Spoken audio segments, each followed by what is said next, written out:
ದೇವರು ಒಬ್ಬನೇ ಎಂದು ಹೇಳಲು ಏನು ಆಧಾರವಿದೆ? ದೇವರು ಒಬ್ಬನೇ ಎಂದು ಹೇಳಲು ಏನು ಆಧಾರ ಇದೆ ಅಂತಂದರೆ, ನೋಡಿ, ಈ ಜಗತ್ತು ಸೃಷ್ಟಿಯಾಗಿದೆ. ಈ ಭೌತಿಕ ಜಗತ್ತು ಎಷ್ಟು ಸುಂದರವಾಗಿದೆ ಅಂತಂದರೆ ಎಲ್ಲ ಏಕರೂಪದಲ್ಲಿದೆ.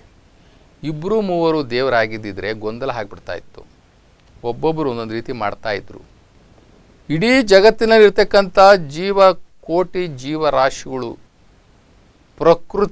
ಪ್ರಕೃತಿಯಲ್ಲಿರ್ತಕ್ಕಂಥ ಮರ, ಗಿಡ, ಹೂವು, ಹಣ್ಣು, ಕಾಯಿ ಎಲ್ಲವೂ ಕೂಡ ಒಂದೇ ಥರದಿರ್ತದೆ.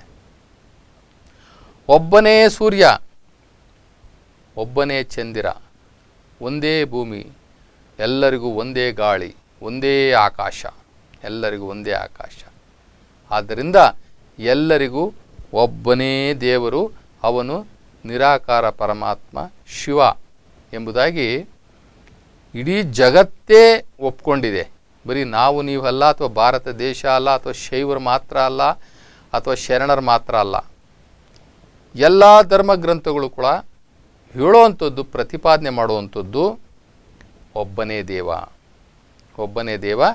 ಆ ದೇವರನ್ನು ನೀವು ನಮ್ಮ ಭಾರತೀಯರು ಶಿವ ಅಂತ ಕರೆದ್ರೆ, ಬೇರೆಯವರು ಅಲ್ಲ ಅಂತ ಕರೀತಾರೆ, ಯೆಹೋವ ಅಂತ ಕರೀತಾರೆ, ಓಂಕಾರ ಅಂತ ಕರೀತಾರೆ. ಏನೇ ಕರೆದ್ರೂ ಕೂಡ ಪರಮಾತ್ಮ ಶಿವ ಇರೋದು ಒಬ್ಬನೇ ಒಬ್ಬ ಏಕೈಕ ದೇವ. ಅವನು ವಿಶ್ವ ಮಾಲೀಕ, ಅವನು ವಿಶ್ವ ಆಡಳಿತಗಾರ, ಅವನು ವಿಶ್ವ ನ್ಯಾಯಾಧೀಶ. ಈ ಜಗತ್ತನ್ನು ರಚಿಸಿ ಪಾಲನೆ ಮಾಡ್ತಾ ಇರ್ತಕ್ಕಂಥ ಏಕೈಕ ಪರಮಾತ್ಮ ಅವನು ಒಬ್ಬನೇ ಒಬ್ಬ ಶಿವ. ಅವನಿಗೆ ಯಾವುದೇ ಸಹಾಯಕ ದೇವರುಗಳಿಲ್ಲ. ಅವನು ಯಾರ ಹೊಟ್ಟೆಯಲ್ಲೂ ಹುಟ್ಟುವುದಿಲ್ಲ, ಅವನು ಸಾಯೋದು ಇಲ್ಲ. ಅವನಿಗೆ ಹುಟ್ಟು ಇಲ್ಲ, ಅವನಿಗೆ ಸಾವು ಇಲ್ಲ.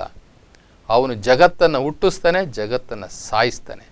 ಆದರೆ ಮಾನವರ ಹೊಟ್ಟೆಯಲ್ಲಿ ಹುಟ್ಟುವುದಿಲ್ಲ, ಶಿವ ಹುಟ್ಟುವುದಿಲ್ಲ. ಮಾನವನ ರೂಪದಲ್ಲಿ ಅವತಾರವನ್ನು ಎತ್ತುವುದಿಲ್ಲ. ಈ ಜಗತ್ತು ಎಲ್ಲವೂ ಕೂಡ ಅವನು ರಚನೆ ಮಾಡಿರ್ತಕ್ಕಂಥ ಅವನ ಕೈಗೊಂಬೆಯಲ್ಲಿ, ಅವನ ಕೈ ಸನ್ನೆಯಲ್ಲಿ ನಡೀತಾ ಇರ್ತಕ್ಕಂಥ ಜಗತ್ತು. ಭೂಮಿ ಸುತ್ತುತ್ತಾ ಇದೆ, ನಮಗೆ ಗೊತ್ತೇ ಆಗ್ತಾ ಇಲ್ಲ. ಗ್ರಹಗಳು ಸುತ್ತುತ್ತಾ ಇದ್ದಾವೆ, ನಮಗೆ ಗೊತ್ತೇ ಆಗ್ತಾ ಇಲ್ಲ. ಸಮಯ, ನಿಗದಿತ ಸಮಯಕ್ಕೆ ಸರಿಯಾಗಿ ಅಳತೆಗೋಲಿನಂತೆ ಇಡೀ ಬ್ರಹ್ಮಾಂಡನೇ ಆ ಪರಮಾತ್ಮ ಶಿವನ ಅಂಕಿತದಲ್ಲಿ, ಅವನ ಕಂಟ್ರೋಲಲ್ಲಿ ನಡೀತಾ ಇದೆ, ನಮಗೆ ಗೊತ್ತೇ ಆಗ್ತಾ ಇಲ್ಲ. ಆದ್ದರಿಂದ ಇಡೀ ಜಗತ್ತಿನ ಏಕಮಾತ್ರ ಪ್ರಭು, ಏಕಮಾತ್ರ ದೈವ ಅಂತಂದರೆ ಅವನು ಪರಮಾತ್ಮ ನಿರಾಕಾರ ಶಿವ.